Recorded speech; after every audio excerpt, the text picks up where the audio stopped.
ከቤኪ ጋር ስትሟገጥ ኪራ እጅ ከፍንጅ ያዛት። በሚያሳዝን ሁኔታ ጽናት ከፔኪ ጋር አብራው አደረች፣ ማገጠችበት። ኪራ አበደ፣ ጨለለ። ኪራ በንዴት ሄዶ በሚያሳዝን ሁኔታ እናም በሚያስደነግጥ ታይቶም በማይሰማ ነገር ከሀኒቾ ጋር ሄዶ አብሮ አደረው። ጧት ሲነጋ ሀና በኪራ በጣም ደስተኛ እንደሆነችና ትናንትናም በሐዘን እንደዋልኩኝ አንተም ታውቃለህ። ዛሬ ግን በጣም ደስተኛ ነኝ እና ላደረክልኝ ነገር ከልብ አመሰግናለሁ ብላ ምስጋናውን ቀጠለችበት። ጽናት በፍጹም ባደረኩን ነገር መቼም ቢሆን አላፍርም፣ ምክንያቱም ኪራ ለኔ ጊዜና ቦታ እየሰጠኝ አይደለም። እሱም የራሱን ምርጫ መርጧል፣ እኔም የራሴን ምርጫ መርጫለሁ። በቃ እሱ እንደ ሚስትነት ካላኮራኝና ካልተንከባከበኝ እኔም ደግሞ ከቤኪ ጋር እንደፈለግኩ መሆን እችላለሁኝ ብላ ተናገረች ለምሩና እንዲሁም ሊያስታርቋት የመጡት ለቅዱሴ እጅጉን ደናገጠ። ቆይ እስከ ዛሬ ድረስ አላቅሽም ነበር ማለት ነው ብላ ስትላት ምሩ እኔ ምን አደረግኩኝ? እሱ አይደል እንዴ የስራ ባልደረብህን አስወጣት፣ ይቺ ለትዳራችን አደጋ ናት ብዬ ብል እሱ ግን እምቢ ያለው። ታዲያ የኔ መቀየርና መለወጥ ምን ይገርማል? እኔ እኮ ቢያንስም ቢያርግም በድሮ ማንነቴ ልገምቱኝና ልትፈትኑኝ ልትፈታተኑኝ የመቻል አቅሙም ሆነ ጉልበቱም የላችሁም። ምክንያቱም የትናንትናዋ ጽናት ሞታለች፣ ዛሬ ደግሞ አዲሷ ጽናት ናት። ማለቴ እንክብካቤ እንዲሁም ደግሞ ልክ እንደ ንግስት አድርጎ ሊያኖረኝ ይገባ ነበር። ባገኘው አጋጣሚ እያበሸቀኝና ዝቅ እያደረገኝ የኔን ትዕዛዝ ደግሞ ካላከበረኝ ታዲያ ምን ጠብቃችሁ ነበር ብላ ወጥታ ሄደች። ኒና እኔ አላቅም፣ ጽናት እውነት ለመናገር በጣም ተቀይራለች እና ምን ማድረግ እንዳለብን አላውቅም ብላ ተገረመች። በሌላ በኩል ሰተት ብላ ሂዳ ትንሿ ይቅርታ ጠየቀችው ኢዛናን። ቆይ ለምን መጣሽ? አንቺ የፈለግሽውን ነገር መርጠሽ የለም እንደ ብሎ ሲላት ምን? እረ በፍጹም ተሳስተሃል። አንተ ያየኸውና የተረዳኸው ነገር በጣም ይለያያል። ቆይ ለምንድን ነው በዚህ ልክ እኔን እየተፈታተንከኝ ያለኸው?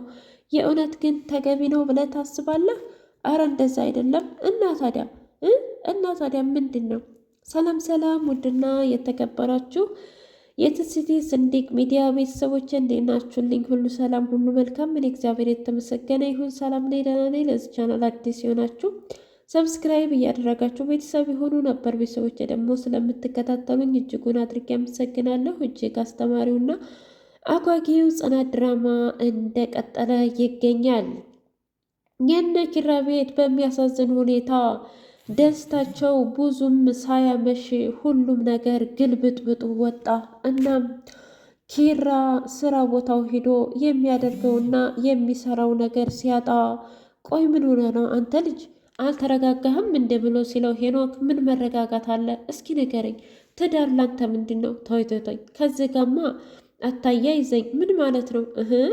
እኔ ትዳር በፍጹም አይሆንልኝም ብዬህ ነበር ታውቃለህ። ያ የእናንተ የዋዜማው ቀን እሺ ምን አለ እኔንስ ትዳር ብሰጠኝ እያልኩ ስጸልይ ነበር። በኋላ ግን አንተንና ጽናትን ሳይ በቀረብኝ። እንደውም ያኔ የጸለልኩትን ነገር አትስማብኝ ብያለሁ። እውነትህን ነው? አዎ። ቆይ ግን አንተና እሷ ምንድን ነው ችግራችሁ? ማለቴ ተዋዳችሁና ተፋቅራችሁ አይደል እንዴት ተጋባችሁት? ቢሆንስ አሁን ቀን ከቀን እውነት ለመናገር እኔ ልቀየር ወይስ ደግሞ እሷ ትቀየር? ምንም አላቅም። ብቻ ህይወታችን ግልብጥብጥ ወጧል። ጭራሽ ባስ ብላ ዲያስፖራ ትጀናጀናለኝ። እኔ አላቅም። ብቻ ግን በጣም ያሳዝናል። በቃ አትሰብ፣ ሁሉም ነገር በፈጣሪ ፍቃድ ነው እሺ የሚሆነው። እስኪ ተወኝ። ምን አማራጭ አለኝ ብለህ ነው ዝም ከማለት ውጭ? አዎ ተረጋጋሽ። ምንም ቢሆን ያው ማለቴ ሚስት ናት። አውቃለሁ እኮ እንደ ባል ልረዳትና ልንከባከባት ይገባል። ግን እሷ ማታ ላይ ላወራት ስል የሆነ ነገር ይመጣና የሆነ ነገር በቃ ይህ እንትን ይላል። ይህ የሆነ ነገር ይሆን እኔ ምን ላርግ? ይህ ናሆሜን መስቀለኛ ጥያቄ ጠየቀችው። እኔ ምልህ ናሆሜ ወይ ምሩ ከዚህ በፊት ስንት ችኮች ነበሩክ ብላ ስትጠይቀው በጣም ደነገጠ። ሩዬ ምንድነው የተፈጠረው ነገር? የተፈጠረ ነገር አለ? አረ የለም፣ ግን ደግሞ በቃ ሀሳብ ላይ መጣና ጠየቅኩ። ታውቂ የለ እንዴ ያለፈው ህይወቴን በጣም ብዙ ናቸው፣ ግን ደግሞ በቋሚነት የያዝኳት አንድ ነበረች። ማለቴ ያኔ ከርታኝ ሄደችው። ከዛም ከሷ በኋላ ብዙ ሴቶችን በቃ ስጫወትባቸው ነበር። በስተመጨረሻ አንቺ መተሽ ህይወቴን በሙሉ ቀየርሽው ምሩዬ፣ የተፈጠረ ነገር ካለ እባክሽ ንገሪኝ ብሎ ቢላትም አይ ምንም ነገር አልተፈጠረም ብላ ምሩ ጸባዋ ተቀያየረ። እሺ ለማንኛውም አሁን እጄ ምግብ ላምጣለህ ብላ ስትል አረ ችግር የለውም እንዴ ሀዊ ታመጣለይ። አይ አሁንማ ደኛ የለ ላግዛት ሂጄ ላምጣ ብላ ተነስታ ሄደችና ስልኳን ረስታ ምልስ ስትል ምን ረሳሽ? ስልኬና ቆይ ለምንድን ነው እንደዚህ የምትደባበቂው? ታዲያ ስልክሽን አምጣልኝ ብትይኝ እኔ የማላመጣልሽ ነው? ደግሞስ ምግብ ለማምጣት ስልክን መያዝ ምን ይባላል? ዊን አሁን በቃ አልኩ አይደል እንዴ? ሀዊን ጠየቃት። እኔ ምልሽ ሀዊ እኔ ባልመጣሁበት ሰዓት እዚህ ቤት እየሆነ የሚመጣ ሰው አለ እንዴ? አረ በፍጹም። እውነትሽን ነው? እርግጠኛ ነሽ? አዎ እርግጠኛ ነኝ። እንዴ ለምን ጠየከኝ? አይ ለምንም አይደለም፣ ብቻ ለጠቅላላ እውቀት ነው። አረ ምንም አልተፈጠረም እና ደግሞ ማንም አልመጣም ብላ አለችው። እሺ እንደዛ ከሆነ መልካም፣ ለማንኛውም ችግር የለውም ብሎ ዝም አለ።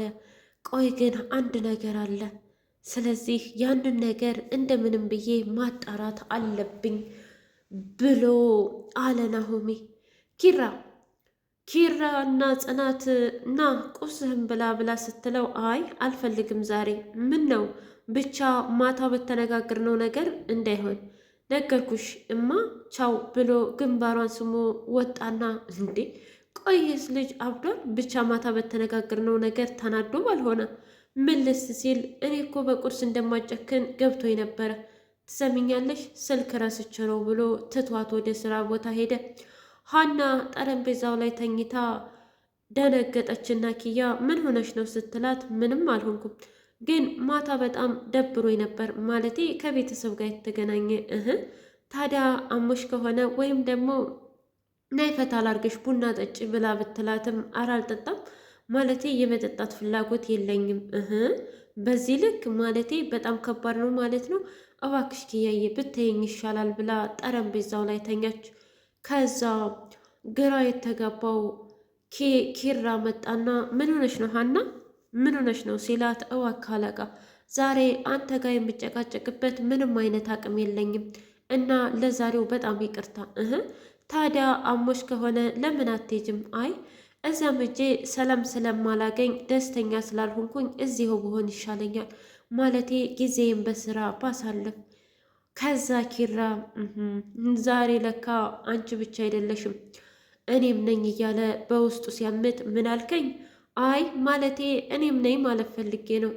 ምንድን ነው ታዲያ?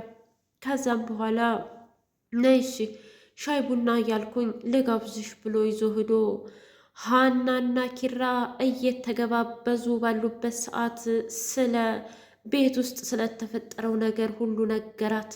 እሷም ነገረችው እያለ እየተሳሳቡ ባለበት ሰዓት ጥይቱ ፈነዳ፣ ቦምቡ ፈነዳ ማለት ይቻላል። እናም ሀና ታውቃለህ ማዘሯ የማልፈልገውን ሰው አግቢ ምናምን ትለኛለች። እኔ ግን በህይወቴ ምን አይነት ወንድ እንደምወድ ታውቃለህ? እሺ በቃ ልክ እንዳንተ ቆፍጠን ያለ ጀግና ምናምን እያለች ድብ እናርጋ ስትጀነጅ ነው። ታውቂያለሽ ሀና እኔም ራሱ ቀበጥ በቃ የሆነች ደስ የምትል ምናምን ነበር፣ ግን በሆነ አጋጣሚ ጽናት ወደ ህይወቴ ስትመጣ እሷን ተቀላቀልኳት። ምን ነው ታዲያ እሷ አሁን ላይ በቅናት እንግብግብ እያደረገችህ አይደለም እንዴ ብላ የማይሆን ታሪክ ውስጥ ገብተው የማይሆን ነገር አደረጉ። ጽናት በንዴት የተነሳ ከቤኪ ጋር አብራው አደረች።